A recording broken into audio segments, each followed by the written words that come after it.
les pido su atención y no siempre tenemos oportunidad de tener gente que venga a hablarnos pues, sobre estos temas tan interesantes y tan de moda en estos días.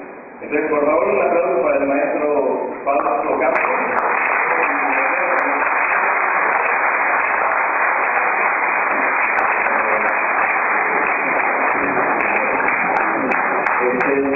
Buenos días, jóvenes. Pues vamos a empezar con esta charla breve, que el objetivo principal es mostrarles a ustedes algo relacionado con las estrellas, cómo se forman, de qué tipo son las estrellas y cómo es que los astrónomos pueden conocer acerca de las características de las estrellas a través solamente de la luz que viene de ellas, porque muchas veces dicen los astrónomos, bueno, las estrellas están constituidas de estos elementos, tienen estas temperaturas, se mueven, pero a veces nos queda la pregunta, ¿y cómo saben todo esto? Si las estrellas están a distancias enormes de aquí, bueno, a través de un análisis de la luz que compone a las estrellas, podemos conocer mucho acerca de sus características.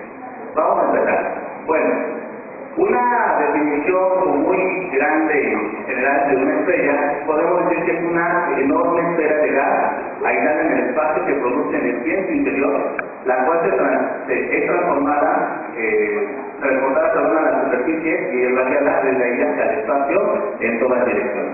Entonces, una estrella es una esfera de gas. Vamos a pasar a la siguiente.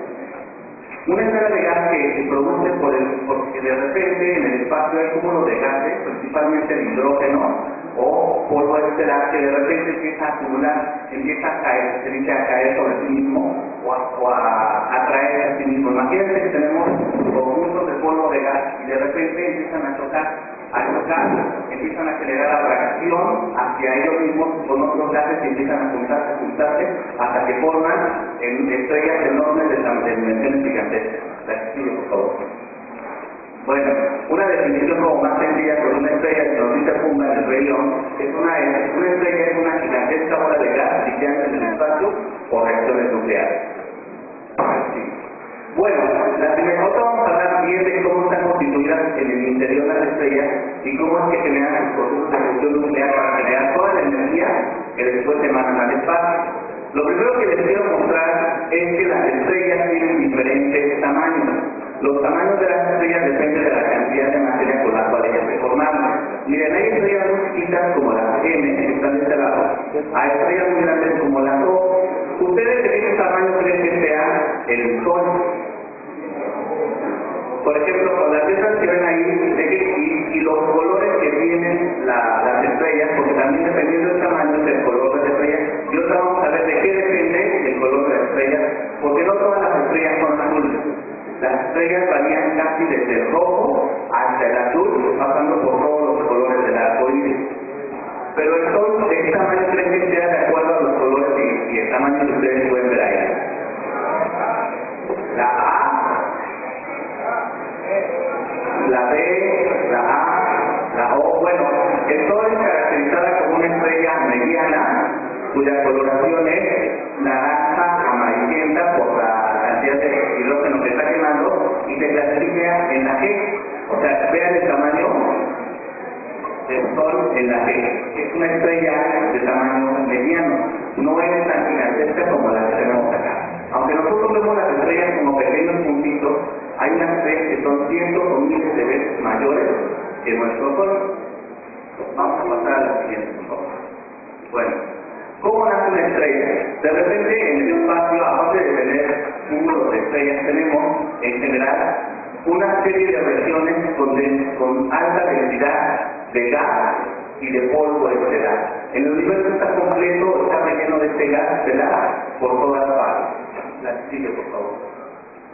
De repente, este gas, como les estaba diciendo hace rato, empieza a colapsar a sí mismo. Se empiezan a juntar las partículas de gas y entonces al irse juntando van atrayendo a otras partículas de gas, una cosa de atracción cada vez más y más fuerte. Mientras más va creciendo este cúmulo de gas, mayor es la atracción que crece a todo el gas que está alrededor de tal forma que puede generarse en estrellas gigantes. Empiezan a formarse en el centro. Imagínense que todo este gas empieza a fracturar a la parte del centro y lo empieza a fracturar tanto y tan fuerte que en el interior se empieza a calentar el gas por la fuerte reacción gravitatoria en el interior. Al apachurrarse el gas y al estarse comprimiendo constantemente, este empieza a generar un proceso que se llama fusión nuclear. La fusión nuclear es cuando dos átomos juntan sus centros, sus órbitas atómicas, y se genera un átomo de otro tipo. En el universo, lo que tenemos principalmente como elemento que predomina en todo el espacio es el hidrógeno. Este hidrógeno empieza a juntarse, a fusionarse, y se generan otro tipo de elementos. El primero que se genera es el helio. Entonces, en el centro se dan procesos de fusión nuclear. Y fíjense que pasa algo muy interesante. Yo les decía que el gas empieza a contraerse y a traer más y más gas. Podríamos pensar que en algún momento se va a apachurrar completamente todo este gas y quedaría una bolita. Pero por este proceso de fusión nuclear, esta energía que empieza a fusionarse, empieza a generar presión hacia afuera de la estrella. Entonces está la presión hacia adentro por el fenómeno de gravedad y la presión hacia afuera por la fusión nuclear dentro de la estrella, de tal suerte que se genera un equilibrio al interior de la estrella. La fuerza de afuera, la gravedad, empuja hacia adentro. La fusión nuclear empuja hacia afuera y entonces de repente tenemos ya una bola de gas completamente estable. La que sigue, por favor. No, antes, vamos a ver tampoco. Entonces vamos a mostrar, a ver si se alcanza a ver allá arriba, las bases que constituyen a una estrella. Tenemos un núcleo en el centro de la estrella, que es donde tenemos la mayor cantidad de proteínas y de energía, en donde se están funcionando cientos de miles de millones de toneladas de hidrógeno para formar helio. Toda la energía del Sol, toda la energía que se genera en este centro muy caliente, atraviesa todas las capas del Sol y sale hasta la superficie, el manto del Sol, hacia la parte exterior. Lo que generalmente queda hacia afuera son fotones o unas partículas que se llaman neutrinos, que es lo que nos llega a nosotros. Los procesos por medio de los cuales la radiación viaja hacia afuera es por el mismo fenómeno de la radiación y la convección, como si, por ejemplo, ustedes calientan una cubeta de agua o un bote de agua en la estufa, el calor empieza a generarse desde abajo de la estufa y por convección se empieza a mover a través de todo el agua y llega hasta la superficie. Pues lo mismo pasa en una estrella. El calor se genera aquí y por procesos de convección empieza a moverse a través de toda esta superficie hasta llegar a la parte externa. Los astrónomos lo que pueden ver de todo este proceso es la parte superficial, por ejemplo, del Sol, que se generan eyecciones de material hacia afuera. Se han disfrutado de los rayos solares por afuera de las estrellas, es lo único que podemos ver, pero todo este proceso hacia el interior es inferido a través de la observación estelar. Bueno, ¿cómo podemos nosotros conocer todos estos fenómenos? ¿Cómo ustedes creen que los astrónomos le hacen para saber la composición química de las estrellas, sus temperaturas, por ejemplo, cómo se están moviendo y todo eso? Lo hacen a través de un conocido proceso que se llama espectroscopía astronómica. No sé si ustedes se acuerdan o si han llevado clases de física. En 1666, un físico inglés llamado Isaac Newton descompuso la luz solar a través de un prisma para ver de qué está formada esta luz estelar. Vamos a pasar a la siguiente. Y entonces, imagínense, él de repente puso su cuarto oscuro, dejó que pasara un pequeño rayo de luz y puso un prisma, que es un cristal transparente, para que la luz lo atravesara y de repente la refractó y la dividió en colores y dio el arco iris. Y entonces también nos dijo, bueno, la luz blanca del Sol está constituida por todos los colores del arco iris. Es como cuando vemos un arco iris de forma natural. Un arco iris se forma porque la luz del Sol viaja desde afuera hacia dentro de la Tierra, choca con las partículas de agua donde esté lloviendo, entran las partículas de agua dentro de esta gota y las refracta. ¿Qué es refractar? La divide en todo el espectro de colores que está formada la luz y entonces nosotros vemos el arco iris. Gracias a este fenómeno nosotros podemos saber que la luz blanca del Sol está constituida por los colores desde el rojo hasta el azul, pasando por el anaranjado, el amarillo, el violeta. Esto sería un espectro de luz.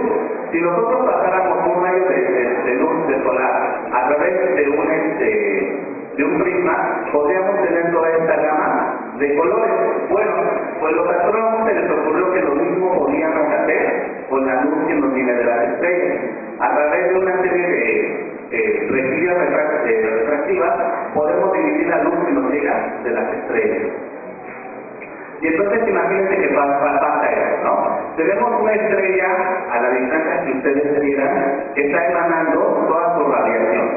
La radiación viaja en el espacio y se ve a veces perturbada por un montón de cosas que hay en el espacio, por ejemplo el polvo estelar, o nebulosas, o los gases que constituyen al espacio exterior. Esa luz atraviesa esas partes y llega a la atmósfera. En la atmósfera hay una parte del vapor de agua que también absorbe una cierta radiación luminosa de las estrellas, y de ahí pasa a nuestros prismas donde nosotros podemos ver la constitución de la luz de esa estrella. Bueno, por ejemplo, esto que ustedes ven aquí es el espectro de una estrella que se llama Antares. Esta estrella es una estrella gigantesca y cuando pasamos la luz que viaja desde el espacio por una rejilla refractiva podemos ver este tipo de espectro. Este espectro es la huella digital de las estrellas, nos muestra muchas de sus características principales. Si ustedes ven la diferencia del espectro de la luz visible que vemos del Sol, este tipo de espectro está más cercano. Si ven que el color azul es mucho más intenso que los colores rojo o de este lado. Esto nos muestra la composición de la estrella, su temperatura y sus características físicas de movimiento. Bueno, como dice la diapositiva, el primer dato que obtenemos de un espectro es una estimación bastante buena de la temperatura superficial de las estrellas. Esto nos permite hacer una clasificación de las mismas según su tipo y especie. Las estrellas de color azul son las más calientes y así van disminuyendo del azul pasan al verde, al amarillo, al anaranjado y al rojo. Las estrellas menos calientes son las de color rojo. ¿Esto por qué? Bueno, si nosotros viéramos un espectro de luz, de la luz normal, veríamos que las ondas de mayor energía son las de color azul y las ondas de menor energía son las de color rojo. Las estrellas más grandes generalmente son de color azul porque hay mayor cantidad de energía que están produciendo y entonces por eso sus colores son más sensibles a esta radiación luminosa azul. Las estrellas con menor energía generan radiaciones de frecuencias mayores y por eso las vemos de color rojo. Entonces, dependiendo del color que nosotros veamos en las estrellas, va a ser la cantidad de la temperatura que tienen. Por ejemplo, el Sol más o menos tiene como 5.500 grados Kelvin de temperatura, pero hay estrellas que tienen solamente 3.000 o hay estrellas que pueden tener hasta 30.000 grados Kelvin en la superficie de las mismas. Bueno, aquí tenemos una clasificación del tipo de espectro que podemos ver en las estrellas por su temperatura, su tamaño y sus clasificaciones ahí está arriba, ¿no? Las estrellas más brillantes serán las de tipo O, como las que tenemos de este lado, y las estrellas menos brillantes serán las de tipo P. Aquí está la clasificación por colores, por ejemplo ya les había mencionado las de la letra O son las más calientes y van disminuyendo su temperatura. Nuestro Sol es una estrella clasificada G y su temperatura de luz es aproximadamente de 5.000 grados Kelvin y el color es amarillo. Es una estrella que no es tan caliente como las estrellas de color azul, vean 30.000 grados Kelvin, y las estrellas rojas que solamente tienen 3.000 o 1.600 grados Kelvin. Aquí tenemos una tabla que nos muestra el tamaño de las estrellas y su intensidad luminosa. Bueno, también el color nos permite conocer su composición química.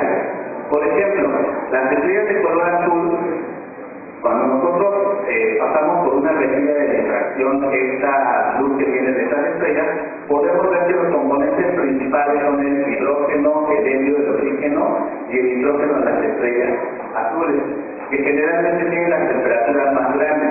Aquí vienen ejemplos de algunas de estas estrellas. Por ejemplo, una estrella grande de esta composición de color azul es Mintara.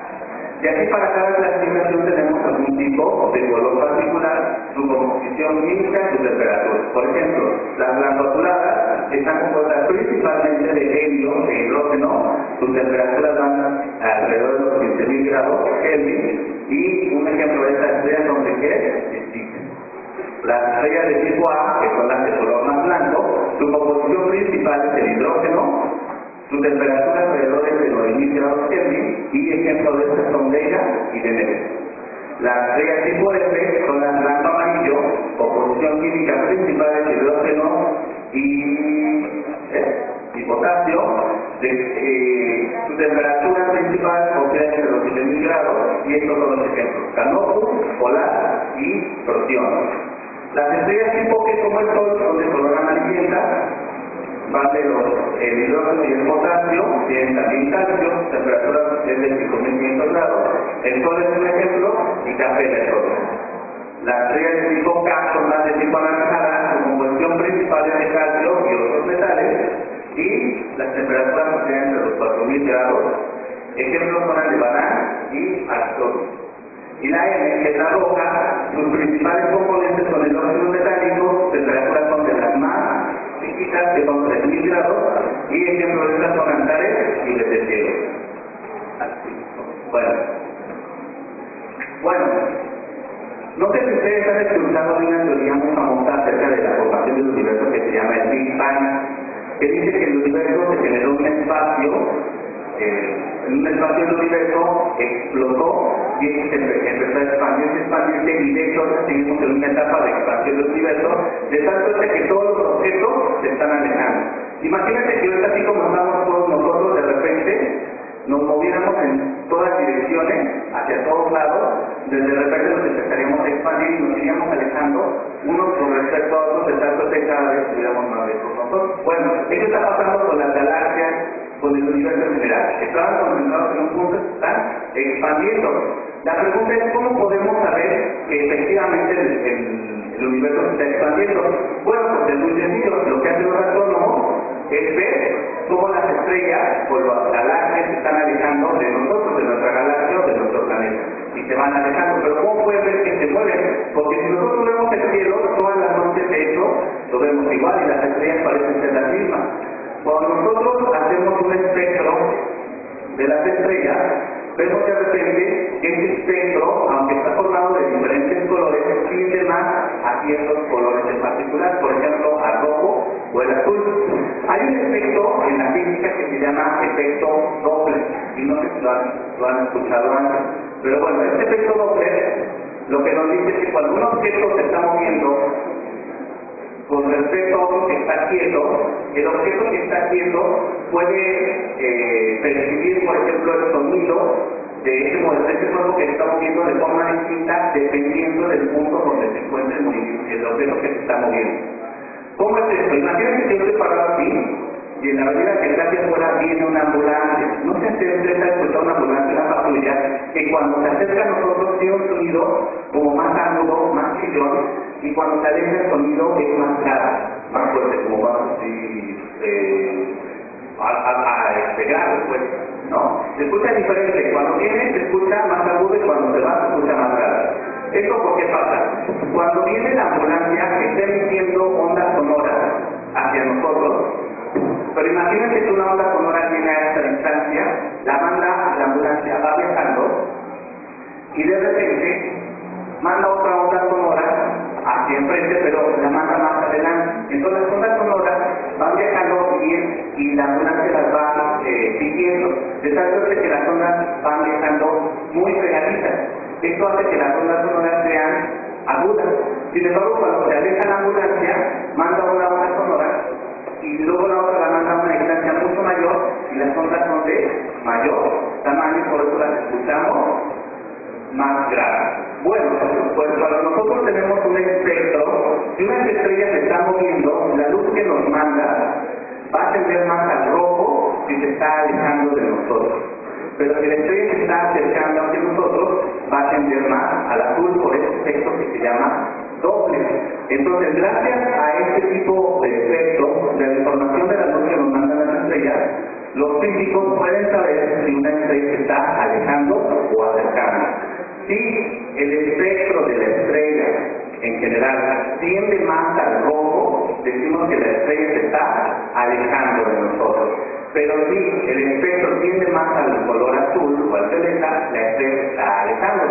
Lo que han visto los astrónomos es que tanto las estrellas como la galaxia en general tienden más a un color al rojo. Y gracias a esto, en 1920 aproximadamente, un físico que se llamaba Hawking dijo o desarrolló esta teoría de que el universo se está expandiendo, porque la mayoría de los objetos celestes que él podía ver veían que tendían más su espectro hacia el color rojo. Bueno, como les estaba yo comentando, aparte de decirnos la temperatura, aparte de la luz que nos manda la estrella, nos dice la temperatura de la estrella, nos dice hacia dónde se está moviendo y nos dice su composición química. ¿Se acuerdan de la tabla que les presenté? Les decía, dependiendo de la clasificación, qué tipo de elementos contribuían a las estrellas, ¿no? Vamos a leer un poco la diapositiva. Otra información que nos arroja el espectro es sobre la composición de las estrellas u otros objetos celestes, por ejemplo, galaxias o nebulosas. Cada elemento químico, cada molécula y compuesto emite luz de una forma muy particular, y el espectro continuo no es más que el resultado de la suma de todos los elementos y moléculas que constituyen el cuerpo que emite la luz. Arriba, por ejemplo, de la imagen, en esta parte, lo que tenemos es el espectro del Sol. Abajo está el espectro de elementos individuales. Las líneas son propias de cada elemento y son sus huellas digitales. Tenemos el sodio, el mercurio, el litio y el hidrógeno. Las líneas del espectro solar que son oscuras se deben a elementos que están entre el Sol y nosotros y que absorben las líneas que les corresponden en los lugares que los emiten. Miren, ¿cómo podemos saber qué tipo de elemento compone a las estrellas? Si yo quisiera, como les digo, podemos componer la luz a través de este tipo de aparato que se llama espectroscopio. Cuando nosotros pasamos un rayo de luz y de repente le ponemos, por ejemplo, hidrógeno, y luego hacemos que llegue a nuestra rejilla difractora, del cual tenemos aquí sodio, en nuestra rejilla va a llegar una difracción de este tipo, donde solamente se va a ver el color amarillo y todos los demás objetos no van a estar. Cada elemento se puede distinguir de esta forma, y los astrónomos saben que cuando ven este tipo de patrones se está refiriendo a un elemento en particular. Entonces, cuando ellos ven la luz que viene del espacio y pueden encontrar estos patrones en cada una de las fracciones como las de la estrella anterior que yo les mostré, ellos pueden ver que está constituida de estos elementos, porque independientemente de la estrella de la que venga y de la intensidad de la luz, ellos siempre van a encontrar los mismos patrones en cada estrella. Entonces, por ejemplo, si nosotros viéramos una estrella con estos patrones, podríamos decir que entonces está constituida por sodio, por mercurio, por litio y por hidrógeno. Y de esta forma nosotros podemos conocer cuál es la constitución química de estas estrellas y por tanto cuál va a ser su evolución en general. Bueno, fíjense muy bien, cada átomo es capaz de emitir o absorber radiación electromagnética, aunque solamente en algunas frecuencias que son características propias de cada uno de los diferentes elementos químicos. Son dos clases de espectros, los espectros de absorción y los de emisión, que resultan ser pues negativo el uno del otro. Por ejemplo, si nosotros en el viaje de la luz que viene de un objeto de una estrella hacia nosotros se topa con otro elemento que absorbe cierta radiación luminosa, por ejemplo una nebulosa, podemos también conocer la constitución química de esa nebulosa por la radiación que está absorbiendo. Si de repente nos llega un patrón de este tipo de una estrella y vemos que hay bandas oscuras en las partes donde deberían de llegar los colores, quiere decir que hay un elemento entre la estrella y nosotros que está absorbiendo esta radiación luminosa. Y si nosotros observamos que ese patrón está constituido de una forma particular, podemos decidir que a lo mejor el elemento químico o la nube de partículas con la que se atravesó la estrella está constituido en particular de algo, por ejemplo de sodio o de hidrógeno o etc. Entonces son dos tipos de espectros los que nos dicen la constitución de las estrellas, de las nebulosas, de las galaxias. Los espectros de absorción y los espectros de emisión. Los de emisión son los que las estrellas nos mandan y los de absorción son los que otros objetos objetos absorben energía que les da la luz. Bueno, aquí están algunos ejemplos de cómo podemos nosotros ver los diferentes tipos de especies. Y bueno, uno de los telescopios, de los espectroscopios, de los primeros espectroscopios que se empezaron a utilizar en 1859 para ir conociendo este tipo de fenómenos. Bueno, este es un diagrama que se llama de Hertzsprung-Russell, que nos dice más o menos, como les mostraba hace rato, las temperaturas de las estrellas, su luminosidad y su tamaño. Por ejemplo, de las estrellas más grandes que están en el espacio son de Teseo occidentales, con dimensiones muy grandes, pero con temperaturas inferiores. Y el Sol dentro de esta clasificación está por aquí. Por acá, miren, aquí está esto. Como podrán ver ustedes, es una estrella de tamaño mediano a diferencia de otro tipo de estrellas. Bueno, vamos a ver, como les decía hace rato, cómo se genera una estrella. De repente hay cúmulos de gases que se empiezan a juntar y generan esto que se llama una protoestrella. Dependiendo de la cantidad de gas que se junte y del tamaño de la estrella, va a seguir diferentes evoluciones o diferentes caminos. Por ejemplo, si una estrella se queda en el tamaño de pequeña o mediana, generalmente se hace el camino. Cuando una estrella se genera, tiene un proceso, como les decía a ustedes, que ya está en equilibrio, la fuerza de atracción y la fuerza de radiación que están hacia el interior generan un equilibrio de estrellas que hacen solo tamaño.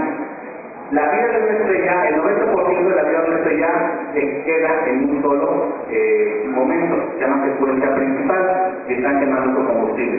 Cuando la estrella va a morir, por ejemplo, las estrellas de tamaño intermedio empiezan a generar mayor energía en el interior porque se empieza otra vez a aplastar al interior de la estrella y se generan cosas que se llaman gigantes rojas. La estrella se expande un poco y empieza a inyectar todo su material con el que está formado hacia el espacio exterior, de tal suerte que nos puede quedar una nebulosa planetaria, una enana blanca que es un relicto de una estrella que está emanando energía, o una enana negra.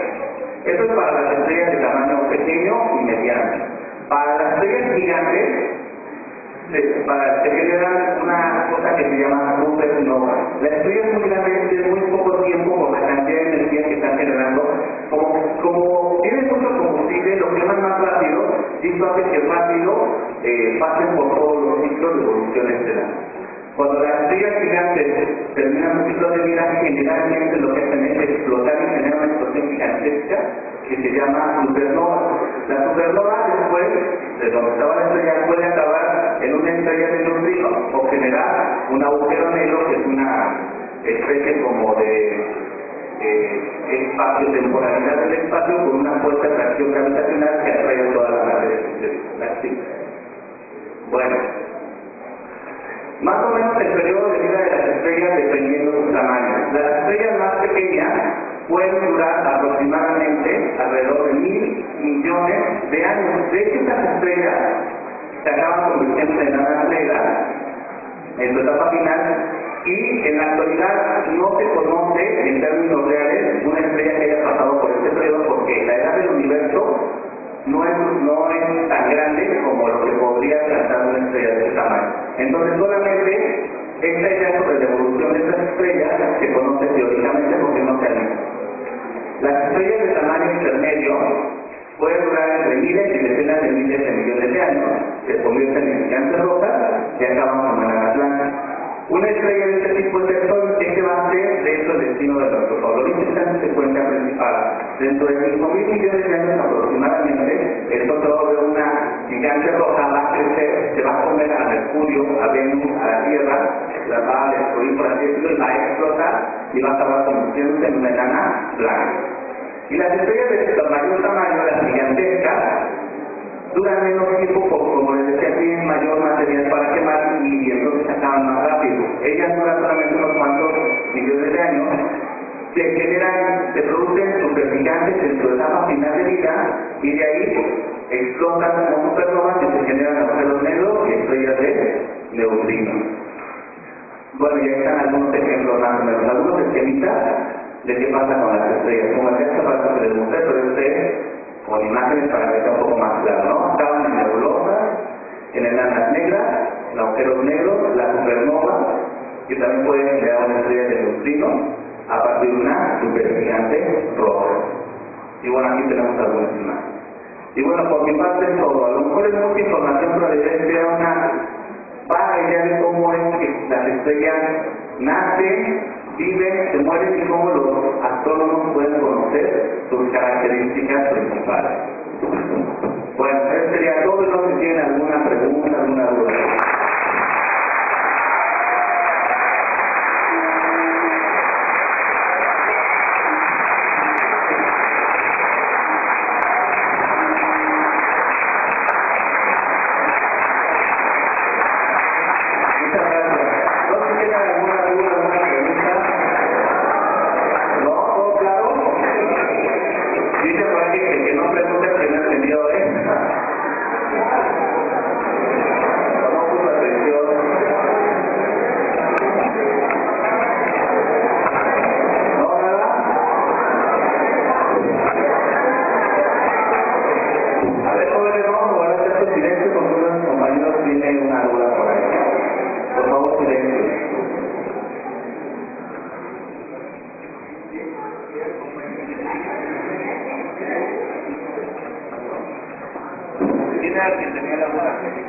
¿Quién era quien tenía la duda, perdón?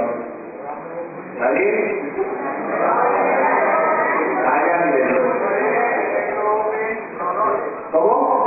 ¿Cuál era el efecto Doppler? El efecto Doppler. Como les estábamos mencionando hace rato,